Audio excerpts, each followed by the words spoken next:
commencer très tôt en fait. Dès la 7e semaine de grossesse, en fait, on a les premiers jalons qui vont développer la succion avec l'ouverture de la bouche de bébé. Et puis au fur et à mesure, à la 10e semaine par exemple, on va avoir ce qu'on appelle le réflexe de Hooker.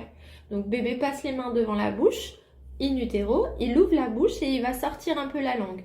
Et au fur et à mesure des mois, la succion va se mettre en marche in utero et bébé, dès la 37e semaine, est capable de téter le liquide amniotique, de déglutir et le système respiratoire est mature en fait pour pouvoir coordonner ces trois choses, la succion, la déglutition et la respiration.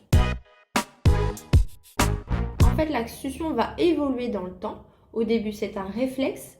Puis, vers l'âge de 3-4 mois, ce réflexe va s'intégrer. C'est-à-dire que bébé aura tellement utilisé la succion qu'il sera en capacité de transformer ce réflexe en volonté. Est-ce que je veux téter ou est-ce que je ne veux pas téter? Et c'est là où, et Marianne vous en parle souvent, il est intéressant de pouvoir faire un sevrage de la tétine si on veut sevrer bébé. Parce qu'à ce moment-là, il a moins ce besoin de succion puisque ce réflexe de succion évolue vers une volonté.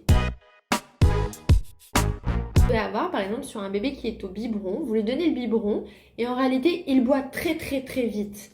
Alors, soit il boit très vite et du coup, il s'étouffe un petit peu, soit il y a le lait qui coule. Alors, votre bébé, en même temps, va cracher un peu de lait. Et le lait, on a besoin d'un bavoir, voire 2, voire 3 bavoirs pendant le repas.